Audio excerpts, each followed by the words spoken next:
What if the reason your life feels invisible isn't that nobody sees you, but that you've been waiting to be noticed before becoming someone worth noticing? What if the people you envy are not more gifted, more fortunate, or more recognized, but simply willing to keep building when nobody is watching? And what if being unseen is not the punishment you thought it was, but the training ground preparing you for the moment your work finally speaks for you?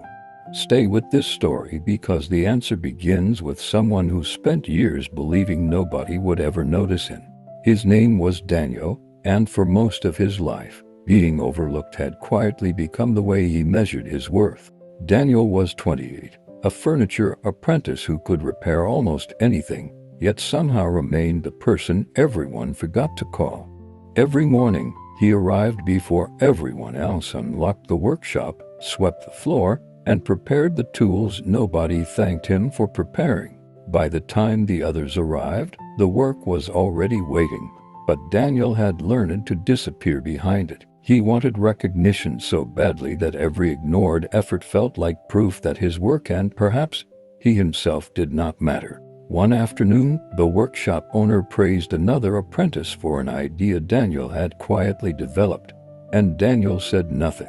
That evening, Daniel folded the sketch into his notebook, but this time he almost threw the notebook away. Instead, he placed it back inside, adding another unfinished idea to a collection of things nobody had ever seen. Days passed, and Daniel began doing only what he was told, because effort seemed pointless when someone else always received the credit.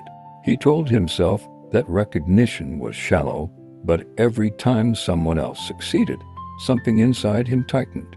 Then the owner announced a major commission and chose another apprentice to lead it, even though Daniel had the strongest practical skills. Daniel went home that night, placed his tools on the floor, and finally admitted what he had refused to say. "Maybe I'm invisible because I'm not good enough." The words hurt more because, for the first time, he believed them. The next morning, Daniel found Samuel, the retired craftsman who sometimes repaired old tools behind the workshop. Samuel noticed Daniel staring at his discarded sketch and asked a question Daniel had never considered. "Who are you building for?" Daniel expected advice about recognition, but Samuel handed him the damaged plane and gave him something much harder. For 30 days, build one thing every day that nobody has asked you to build. Daniel almost laughed, but the challenge exposed something uncomfortable. He had spent years waiting for permission to become excellent. That evening, after everyone left, Daniel stayed behind and began shaping the scrap wood without knowing whether it would become anything useful. The first piece was crooked, the second was worse, and by midnight the floor was covered with failures. He nearly stopped, but Samuel's challenge remained on the wall where Daniel had written it, "Build anyway." So he picked up another piece of wood, measured it again, and started over without telling anyone. The next day, he built another piece, then another, and slowly the failures began teaching him what instructions never had. His notebook changed too. Instead of collecting abandoned ideas, its pages began filling with corrections, measurements, and lessons from failure. Nobody noticed the change because Daniel was still working in the same quiet corner, but Daniel was no longer the same person standing there. One morning, a younger apprentice struggled with a joint, and Daniel quietly showed him how to fix it. The apprentice thanked him, and Daniel realized something strange. Helping someone else succeed felt different from being praised himself. Daniel began arriving even earlier, not because someone demanded it, but because he had finally found a reason to keep showing up. Then one of his best pieces cracked overnight, destroying 3 weeks of careful work in a single moment. This time, nobody had to tell him what it meant. Failure had returned, and there was no applause waiting at the end. He studied the crack instead of hiding it, traced where the pressure had traveled, and opened his notebook. For the first time, Daniel did not ask, "Why did this happen to me?" He asked, "What is this teaching me?"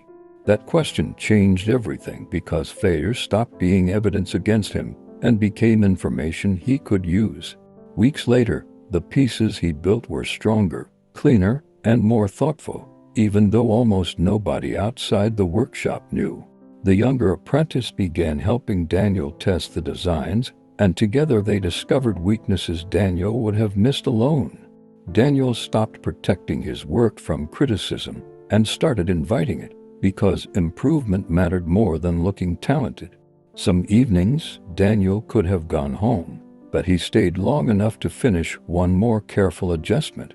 Then the workshop's largest commission suddenly developed a serious design problem, threatening a deadline nobody could afford to miss.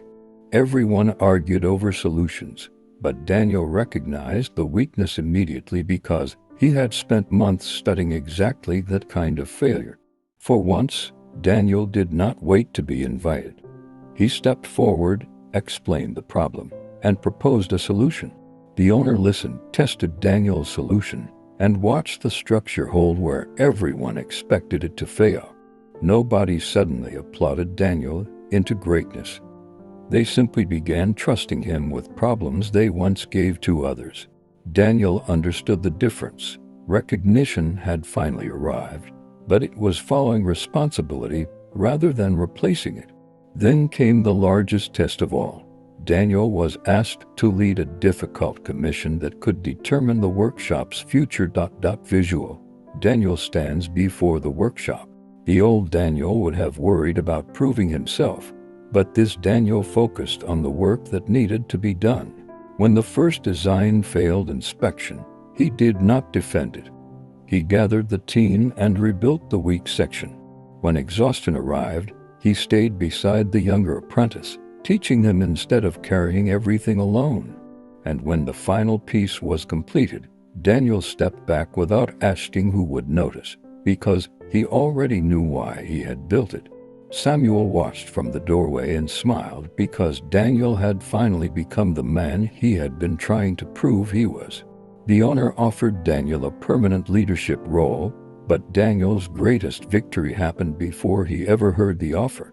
For months, Daniel had been unseen, and that had been exactly what he needed. Enough silence to build something applause could never create.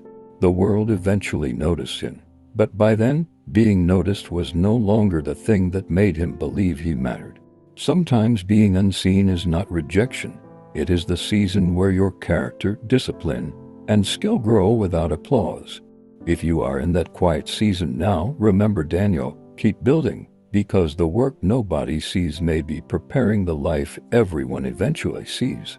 And if someone you know is working silently and wondering whether it matters, send them this story before they give up.